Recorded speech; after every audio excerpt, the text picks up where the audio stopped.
Ito po si Maluti Kian ng Maltik. Pag-uusapan ho natin yung budget. Hindi ho mahirap tingnan ang budget. Kasi ang DBM ang nagplaplano kung saan gagastusin.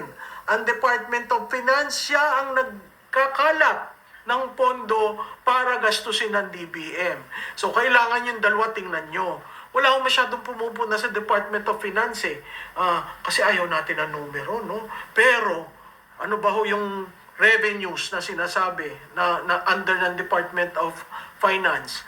Yan po ang BIR, korupsyon.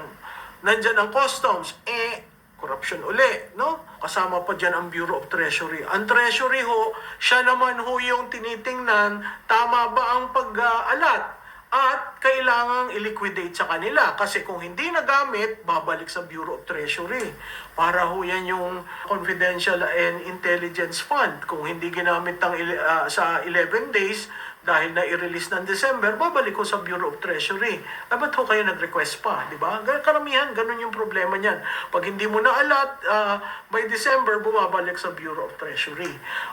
Ang smuggling po, under rin yan ng Department of Finance kasi ang smuggling nangyayari sa customs, no? So lahat yung may port sa buong Pilipinas at marami po tayong port, meron po diyang customs. Lahat po ng containerized vans na pumupunta sa mga nilalagyan ng mga importation, yan po ay sa Bureau of Customs na nasa Department of Finance. So, Finance, nangangalap ng pera, at DBM gumagastos ng pera, nag-aalat. So pag tinignan po natin ang budget natin for 2024, yan po ay 6.3 trillion. Trillion na po tayo. Nag-increase po by 10.1%. Okay? At ang yan po ay yung budget na yan na 6.3 trillion ay 22% of GDP. Meaning, doon sa ating pag-usbong ng ating ekonomiya, doon po kinukuha yung ating gagastusin para sa gobyerno. Pag tiningnan nyo po sa budget dimensions by sector, makikita nyo po na hindi po ang education ang number one. Nagulat nga ako dito, defense, at 33.65% increase. Nakakagulat po yun kasi yung increase ay mas mataas, pero ang share niya ay 6.6% lang ng total. So naandyan po ang social services na 33% to 6.3 trillion, economic services 29%, general public services 17%, at ang debt burden servicing ay nasa 20.21%. Ano pong ibig sabihin nun? Ang ating pong budget, napakaliit lamang ang natitira talaga para sa paggulgol sa ating bayan, paggastos sa ating bayan, no? Yung pong debt servicing is 20%. So kung ang total po ay 6.3%, 6.3 trillion, ang 10% po noon, 630 billion. 630 plus 630, almost 1 trillion ang debt servicing. Hindi ho ba nakakapanglumo? Imbis na gamitin mo sa services, nagbabayad tayo ng debt. At bakit ho debt? Kasi ho, wala masyadong pumapasok na pondo para sa atin. At, tingnan nyo ho hindi pa ho dito reflected ang corruption. Diba? Ang study ho ng IMF, on an average, 20% na nawawala sa corruption. So kung ang total budget mo ay 6.3 trillion, ang 20% ay 1.2 trillion na nawawala sa corruption. E di 1.2, 20% para sa debt servicing, 20% nawawala sa corruption, 40% na ho yun. Ilan ho ang naiiwan? Di 60% na ho. Ganun hong kaproblematic ang ating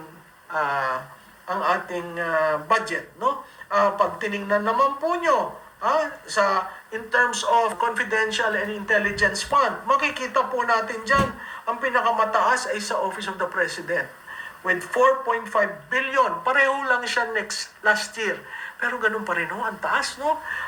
Tapos susunod po dyan, ang AFP na may 1.2 billion, bumaba siya.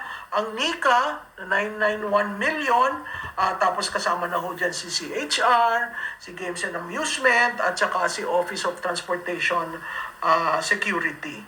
Pag tiningnan naman ho natin ang ayuda, naku, malaki-laki pa rin ho. Ang 4Ps ay 114 billion. Senior citizens, social pension for indigent senior citizens ay 49.8 billion.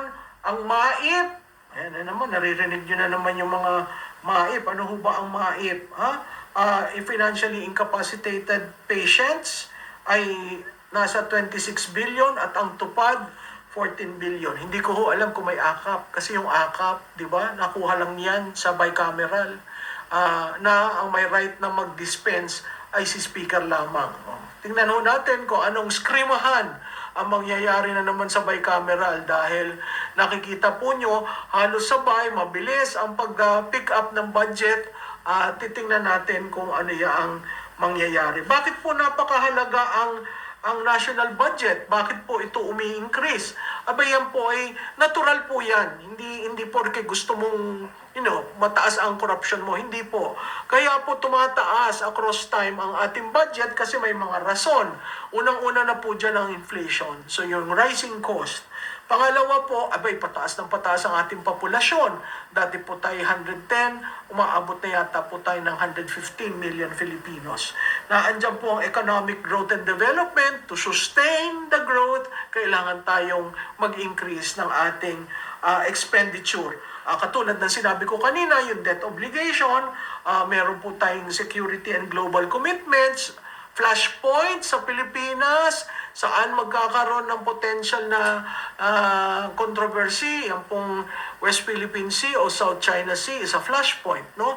Yung pong nandiyan sa mga bandang Aurora is a flashpoint. Kaya nga, nag-recreate ngayon dyan ang Estados Unidos, pumirma with the Aurora Ecozone ng first defense supply depot ng Pilipinas. Kita nyo naman bakit sa Aurora? Tatanong nyo, abay napakalapit ho sa Benham Rice. Tayo ho may-ari dyan, walang contention dyan.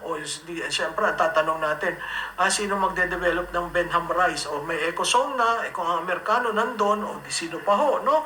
So, at ang emergency and disaster response, kailangan po tayo mag-allocate ng certain percentage for that kasi 22 typhoons ang pumapasok sa atin annually.